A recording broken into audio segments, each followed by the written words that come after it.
Welcome back to Tennis Unfiltered. I say welcome back. This is the first in this series of Grand Slam diaries, of which so many of you become so fond. It's the end of day one at Roland Garros. It's before midnight, which is a positive for me. I'd like to apologise in advance for the various background noises. They include a party on the 6th floor opposite me in the 16th arrondissement, which is where I'm staying in Paris. The mopeds on the street, which is 4 floors below me. And perhaps the odd bit of wind noise. I'm recording on the balcony so as not to disturb my very, very long-suffering flatmate for the week. And we've only lived here for 4 days, which is Aryna of the Press Association. Here's one of the many mopeds you can hear going by. I believe that's a Domino's one, which even in France dominates the takeaway market. So I hope that's bearable for you. It'll just be me tonight for, I don't know, it could be 10 minutes, it could be 20 minutes, depends on exactly how carried away I get with looking back at what happened today, the first day, Sunday at Roland Garros, and looking ahead a little bit to Monday as well. The day started off with drama, as we kind of expected it to, because the luck of the draw threw up Aryna Sabalenka of Belarus against Marta Kostyuk of Ukraine. And we kind of knew that this would create fireworks. Anyone who has been following things will know that Marta Kostyuk has been the most, I would say, the most vocal of the Ukrainian players, speaking out against the war for a start, but also quite plainly saying that she doesn't think Russians or Belarusians should be playing on the tour at all. And that's a voice, a thought that's been echoed across other sports and by some Ukrainian tennis players as well. And it's kind of been a perennial question over the last 15 months since war broke out.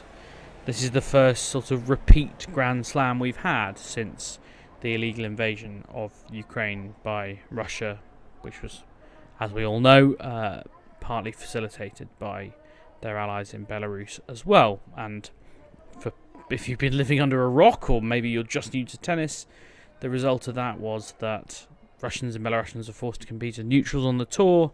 Their names cannot include the name of their country next to it. They can't fly their flags. And for one tournament, or I should say one swing really, the Brits banned them from all grass court events. That has been lifted, and we are now where we are.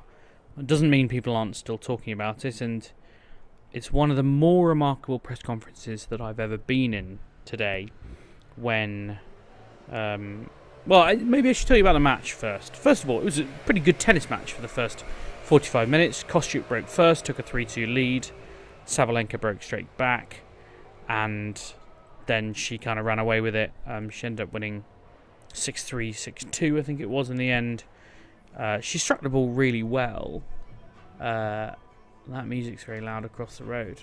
I wonder how that's going to sound on podcast. Well, you've got some background noise now. Sort of, I think it's French rap. Couldn't tell you the rapper. Anyway. It was a good tennis match. Sabalenka struck the ball really cleanly. She was definitely nervous to start with. There was no pre-match photo, for example, which there usually would be on Chatrier. That was, I think, presumably at the request of Kostyuk, but maybe just kind of obvious that she wouldn't want to take that photo, and neither of them really seemed to expect it. And afterwards, there was no post-match handshake. Marta Kostyuk has not been shaking the hands of Russian or Belarusian players for the quite simple reason that photo would go around the world, and very much around the Russo world very quickly, and could be used in ways that she doesn't want it to be. I don't think it's necessary. Well, I was going to say I don't think it's necessarily a personal animus, but she said afterwards that it's not that she hates Aryna Sabalenka, it's that she doesn't respect her. And that came even after one of the more remarkable press conferences that I have sat in my relatively short career. I've been covering tennis 10 years, but there are a lot of people who've been covering it for 4 or 5 times longer. And sitting, listening to Aryna Sabalenka talk, it was really remarkable. She was asked questions about... So when Kostyuk walked off after not shaking her hand, she was booed by the Chatrier crowd. the Shatria crowd, as anyone who's ever been here will know, boo almost anything. Last year I saw someone booed for fainting courtside.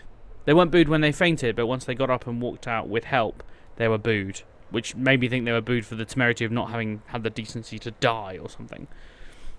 So when Kostyuk got booed off for not shaking her hand, she was booed when she didn't, and then booed off. And actually Sabalenka thought initially that they were booing her. She even asked the umpire and then her box, like, are they doing it for me? She eventually realised they weren't.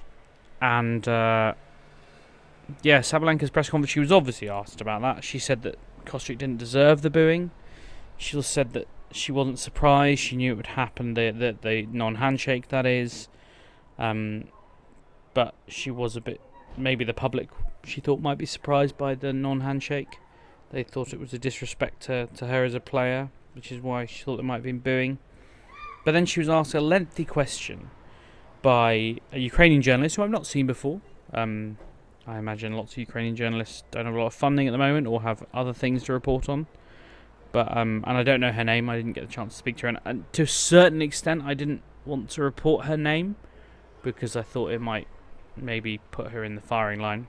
But I'll tell you, she was a woman and she was a Ukrainian journalist.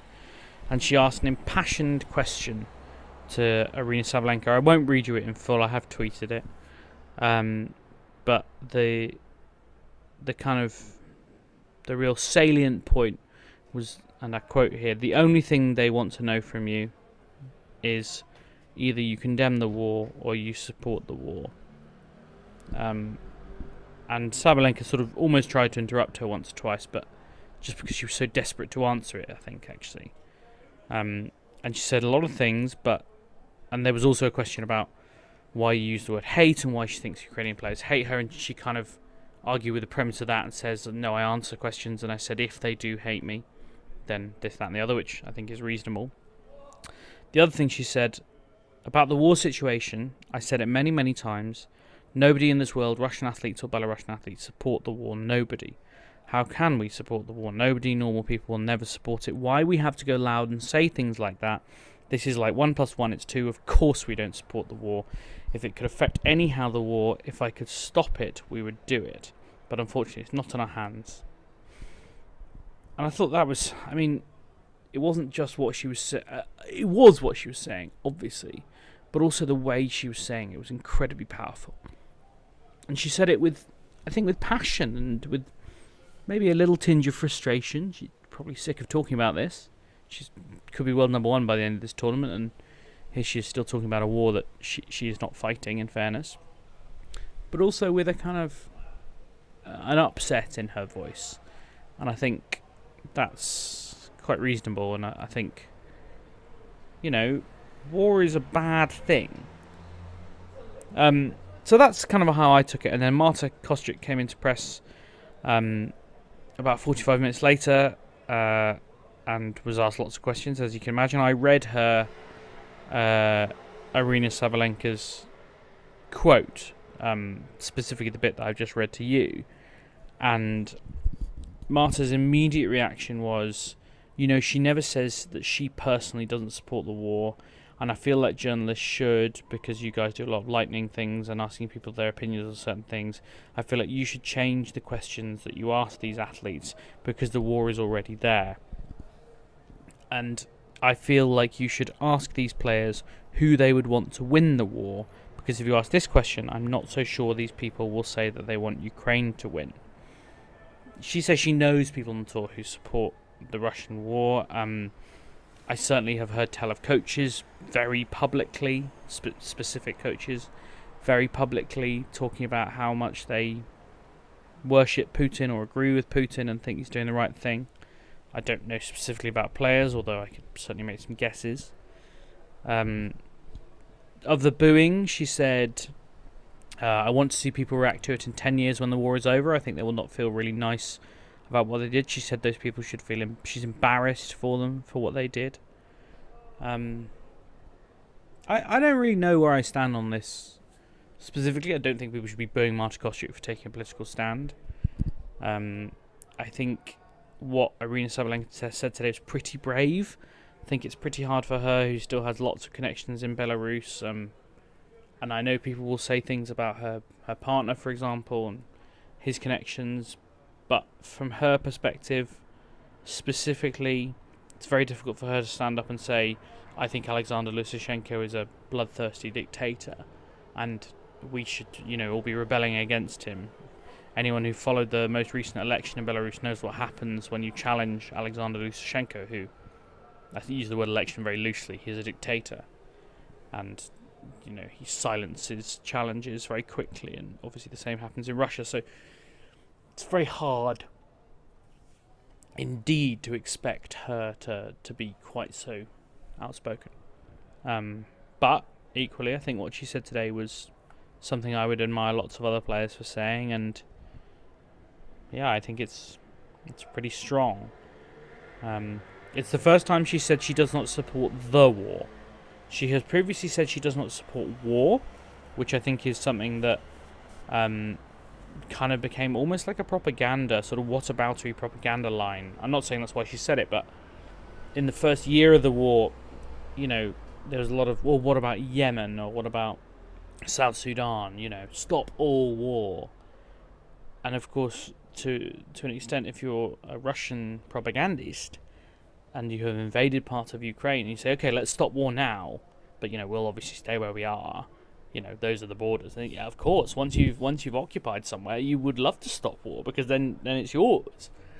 I'm not an expert on any of this, but I can see why that's an effective piece of propaganda. So that was the story that dominated the first half of the day, and I'm sure will dominate discussions tomorrow. It's certainly the most engaged thing I've seen on social media. But we kind of thought it would, and there's a sort of inevitability to that, maybe a self-fulfilling prophecy. I'm sure some people will say we drummed up the story out of nothing, but I assure you it's not nothing, and I think the reaction shows that people are extremely passionate about it, and that's what we're supposed to be doing. In terms of results on the court today, a couple of seeds lost. Magda Lanetti went down in 3 sets to Leylah Fernandez, which is a big win for her, because I think she would have dropped out of the top 100 had she not won that match. So a really big win for the US Open finalist. Took her more than 2 hours to get through that against a very tricky opponent, someone who knocked out Ons Jabeur here last year, who made the semis in the Australian Open as well. And the other one, which I'm delighted to say is an upset I picked, because I put Karolina Muchova in my fantasy team, and she beat Maria Sakkari in 2 sets, 2 hours 9 minutes for 2 sets as well. It was pretty hefty match in that sense. Some long points, and not even really some long games, just really long points, to be honest. There weren't that many games that went like multiple juices. In fact, I don't think there was a single game in the first set that went multiple juices, at least. Maybe a couple in the second set, but yeah, it was pretty hard work out there for both women, and Muchova came through it. A nightmare first round draw for Sakkari, who I feel bad saying it, but I do think she's got a bit of a mental block in some of the Grand Slams at the moment, and she needs to find a way around that. So yeah, the other seed who went out today was Zhang Shui, who was beaten 6-1, 6-1 by Magdalena Fresh. She lost last week 6-love, 6-love. So my guess there is that Zhang is not altogether well. She did answer one question in English, because it was a Chinese press conference mostly, but the moderator asked her a question. She said, yeah, not really good for me, not a good result, but if I want to play good on clay, I have a long way to go. I need to improve things, but I didn't play so much on clay. I couldn't move well, so that's the most important thing. So yeah, now it's to try and play better on doubles and mixed, because she's playing both the doubles draws. So we'll see if it's really just that she can't move and play singles at the moment, or what. I don't know. Bit of a mystery there, I would suggest. And we'll just have to see exactly how good her doubles form turns out to be. It's not like she can't play on clay. Like, she made the 4th round here 3 years ago, so she is capable of doing it, but yeah, not this time around. In the men's draw, we lost Dan Evans, who was beaten in straight sets by Thanasi Kokkinakis. He lost the first set, but then he was 4-1 up in the second, and then serving at 4-2. I think he was 30-love 4-2. In fact, yeah, I'm sure he was. And he got called on second serve, foot faulted for crossing the centre line by the judge at the far end, because of course there's no centre line judge at his end during his service game, and he was pretty put out by that. He lost 4 points in a row to have his serve broken. He then lost the set, and then lost the third set as well. And he admitted it did throw him off his rhythm. He also didn't blame. He said it was a wrong decision, and he said line judges are never held responsible. He's pretty annoyed about that, but he also admitted that he played pretty badly. Just excuse me, I'll have a sip of drink. Talking on your own takes it out of you. And yeah, he was pretty frank, to be honest, afterwards. He wasn't happy with his own performance, and it's been a tough year. I think he's 8 and 13 in 2023, and he was pretty frank when he said that he doesn't quite know what's wrong with his game at the moment, but he definitely needs to find something. His coach is going to go home to Argentina for a bit, so he's going to go and start training on the grass on his own. I'm sure he'll have someone maybe come and spend some time with him. I don't know, like a Mark Hilton or someone like that, who he knows very well from the old days. And then he'll go and do Nottingham and then Queen's. I'm not sure he may play Eastbourne as well. And then Wimbledon, where he lost first round last year, and he will desperately not want to do that again, because grass is a surface he thinks he really excels on. Other kind of notable results: Lucas Pouille made it through. He had a good draw, lucky loser, Roddying off, but great to see a guy who's been through a lot over the years recently make it through to the second round of his home slam. John Isner lost in 5. Jason Kubler won in 5. Stefan Tsitsipas very nearly went to 5 and saved set points in the 4th set, but in fact he saved, I think, 4 set points in the 4th set. He was maybe 6-3 down in the breaker, but found a way to beat Jiri Vesely, the big serving Czech, and he was actually pretty downbeat on his own form afterwards. Said he was pretty out of rhythm and wasn't happy with how he played. The same could be said of Karen Khachanov, who needed 5 sets to beat Constant Lesgen, and Hubert Hurkacz, who, as I slightly predicted, struggled past David Goffin. I spoke to a Polish journalist afterwards who said he was still learning on this surface, and I think that's definitely true. Right, quick look ahead to Monday, because I'm getting tired. We've got Carlos Alcaraz up against... who on earth is he playing? I've forgotten. Oh yeah, Flavio Cobolli, the qualifier. I don't think there's much chance of him giving him, unless Alcaraz is really hurt or whatever, giving him much bother. Similarly, Novak Djokovic is playing Alexander Kovacevic, who is an American who speaks Serbian because his father is Serbian, his mother's Bosnian. Grew up in New York. There's a photo of him with Djokovic at the age of 7, which is lovely. But he's lost his last 4 matches on clay at challenger level, so I don't think he's going to be troubling one of the all-time greats. What else have we got tomorrow? We've got Cam Norrie up first, so it's a 10 a.m. start UK time. He's up against Benoit Paire again. I think that'll be fairly straightforward, you would expect so anyway. And we'll also see Jack Draper in action at the French Open main draw for the first time on Monday. He plays Thomas Martin Echeverri of Argentina, which, according to everyone in British tennis, means he'll be good on clay.